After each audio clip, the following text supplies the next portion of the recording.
而家係清晨8點半左右，個天開始光咧。而家喺1月中嘅時候過咗小寒啦個天咧已經做咗小光㗎啦，不過都要8點20分到太陽先至叫做出咗嚟，但係8點鐘到已經天光。好，今日同大家講下幾樣唔同嘅嘢啦，都係有啲感受分享。喺香港人21年最多開始嚟本英國，所以今年26年開始好多香港人會有機會申請永居啦，包括我自己啦。咁但係工黨而家上場之後，因為改變呢個移民政策想收緊，全世界嘅西方國家似乎都係有傾嘅。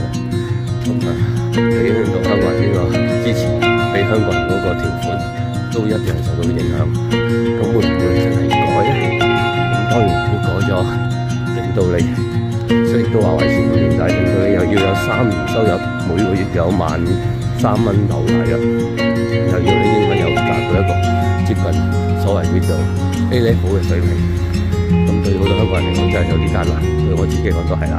要考呢個試，可能真係要去讀翻書溫習下啲 grammar， 冇錯，寫嘢啲大陸都要得。咁另外收入方面，你做兼職已經唔能夠達到呢個水平，你哋揾份全職嘅工或者2份兼職加埋先可以達到呢個水平。咁呢個都係一個困難嚟嘅。所以而家其實對於香港人嚟講係穩定啦，唔知道前面會點樣，但係好快就會知㗎啦。因為大約1月或者2月份，我驚到 visa 2月份出嘅開始，所以2月啦。自己就大約3月尾、4月啦之間就可以申請啦。咁而家係工黨諮詢都去到2月尾啦、2月中度啦。咁之後佢就公佈啦。咁究竟會點影響？不過當然我都有信心，佢應該有機會豁免我哋呢一班已經嚟咗英國嘅香港人，佢可能劃條界線，覺得喺新嘅申請裏邊嘅人士受影響都唔定。咁希望呢個民主體制政治真係體現到議員為人民發聲咧。如果唔係我哋嚟英國做咩咧？係嘛？就係喜歡佢呢個自由民主制度啫。啲英國生活，我之前嘅片都講咗好多啦，到大家都可以再聽翻或者聽下其他人嘅分享。每個人嘅需要唔同，感受唔同，所以你中唔中意英國嘅生活咧，就真係睇每一個人都唔同。或者你做咗翻你嘅工作咧，有好多人都做唔到啦。我可能都係睇咗1成嘅朋友，或者少過1成嘅朋友做得翻自己以前嘅工作。呢個都係一個好大嘅轉變。咁好啦，如果真係順利申請到永居之後，又會點樣咧？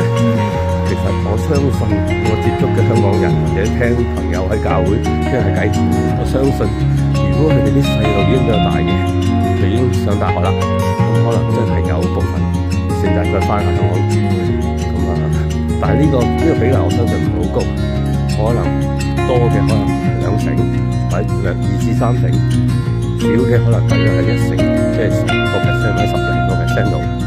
咁因為始終嘅代價唔同，係預計有好多條件會能夠咁樣做，包括你屋企喺香港嘅地方住咧，你係咪真係可以揾得翻你以前工作咧？咁呢個唔同嘅人，你喺唔同嘅行業裏邊都要考慮呢個問題。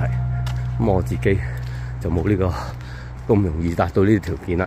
無論我工作，我以前做開基督教出版都好難再容易揾呢啲工作，亦都冇地方住，咁所以呢個對我嚟講有啲艱難。雖然我都想翻下香港生活下，當然我都知道香港變咗好多，特別呢幾年亦都經歷咗舊年嘅一個大埔嘅屋苑大火，你大家睇到好多嘢都變咗，佢嘅成個運作模式、個制度、人心、人嘅轉向。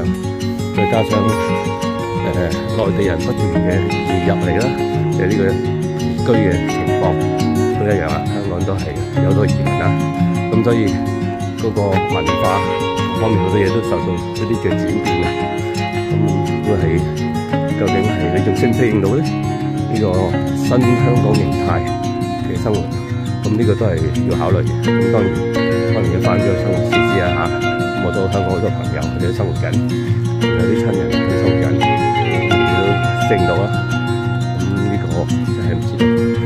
好，咁講到英國咧，其我又諗翻呢另一樣嘢就係，其實我以前讀大學嘅時候咧，讀人類學，其實人類學早期嘅學者都係而家啲所謂叫做minority少數民族，特別係啲我哋 call and call 叫佢做相對比較落後原始嘅民族啦，譬如非洲嗰啲啦，或者新幾內亞或者中國裏邊啲少數民族啦。但係佢哋嘅文化絕對唔係簡單，佢哋都有一套完整嘅文化，喺無論喺宗教啊、婚姻啊、社會制度啊各方面啊。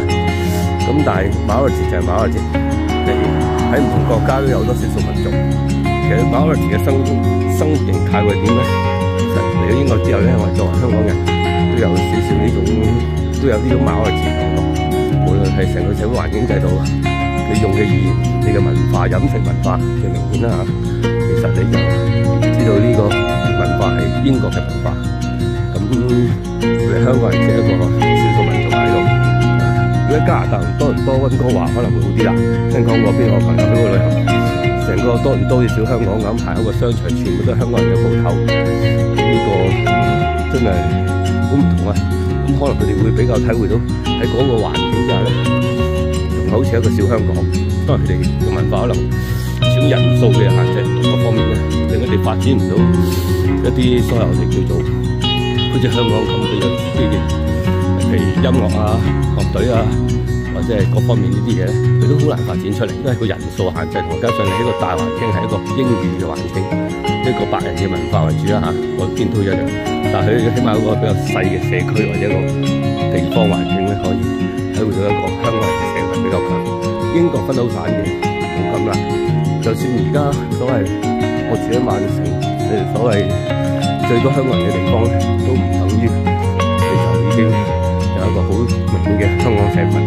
你最多話有啲新起嘅屋邨，我都去過一啲同朋友嘅住嘅新嘅屋啊，新起嘅屋苑，佢裏邊真係有可能有一半或者1/3都係香港人喺度生活嘅。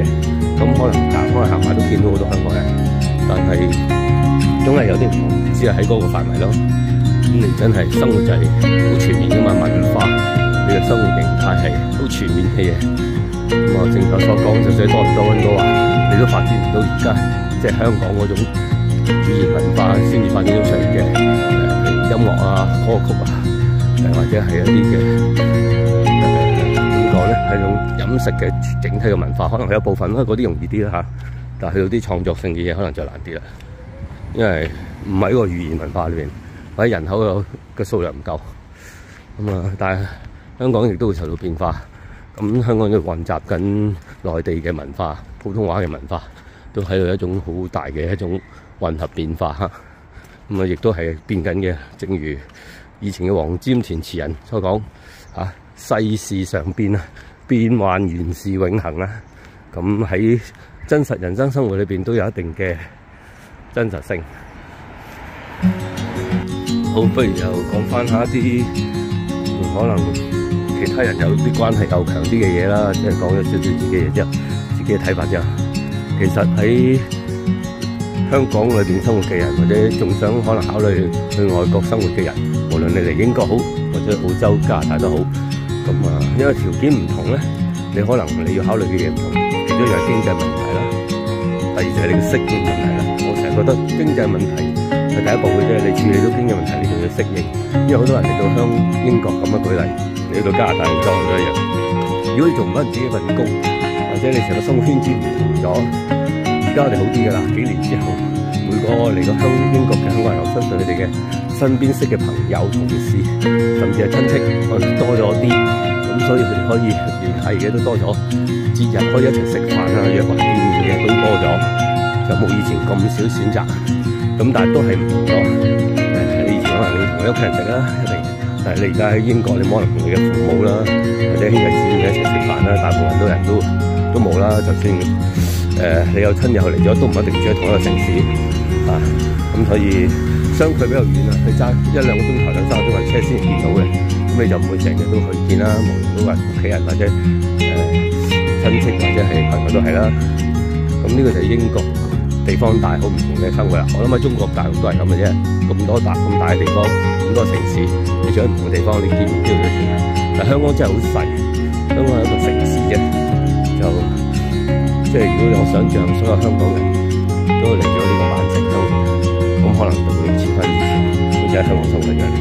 咁但係問題呢樣嘢係唔會發生啦。所以你就可以呢個比喻，可能你會明白你個生活形態嘅變化。所以當你要考慮嘅話，我覺得最重要考慮呢樣嘢，因為呢樣嘢會影響到你。如果你有家庭、有夫婦關係啦，有仔女嘅，你要影響仔女喺度嘅就業啊，喺度學習讀書嘅關係啦。佢哋會講晒英文啦，好似我教見啲細路細嗰班、小學嗰班或者小學以下啦，一定係講英文㗎啦。佢哋肯講廣東話嗰啲好叻㗎，因為父母可能屋企都要逼佢哋一齊講啊，同佢一齊講，等佢都識講啦，識聽。但係問題係都唔識睇中文啊，佢唔會唱中文歌咁啊，所以大部分嘅時候都係會啦，一細嘅時候。咁呢個文化傳承咧係好難再咁樣傳承落去，呢個係另一種形態。不過當我接觸印度人或者係黑人，我亦都會發現就係其實喺佢哋身上你睇到嘅，佢哋嘅某啲嘅文化仍然保留嘅，譬如外觀係改變唔到嘅。雖然佢哋呢個已經係第二代甚至第三代啦，喺度出世喺度長大，呢個亦都好多佢哋嘅同族嘅人，所以好多印度嘅餐廳、黑人嘅餐廳少啲啊，印度餐廳好多。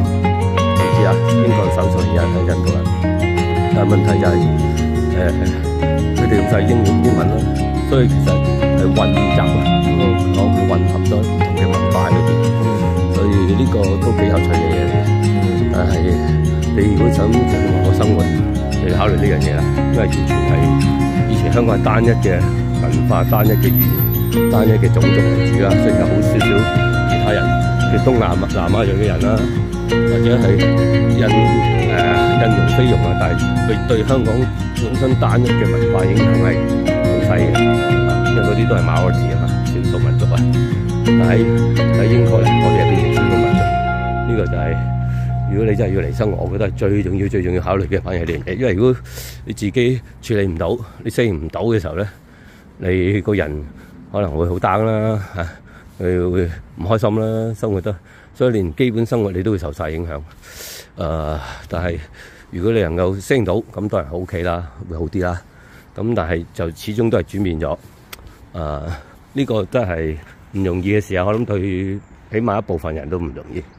有啲人可能好容易適應，但係對可能一半以上嘅人都唔係咁容易適應，所以我哋仍然都要食下香港嘢，同多啲自己香港人有多啲交流，翻教會可能翻下啲香港人教會，希望都係同聲同氣，同一種語言，容易溝通，容易理解。咁但係如果你嘅下一代就一定係融入呢度嘅啦，除非佢唔喺度留喺度生活，讀完書之後，因為又會。但係我知道有啲可能大少少嘅細路，可能佢哋會有啲考慮，讀完大學之後都可能去其他地方工作，或者英國啊，或者係香港，或者係其他邊度，因為考慮到其他經濟嘅問題啊嘛。咁呢個就有機會再同大家分享啦。好，今日分享到呢度。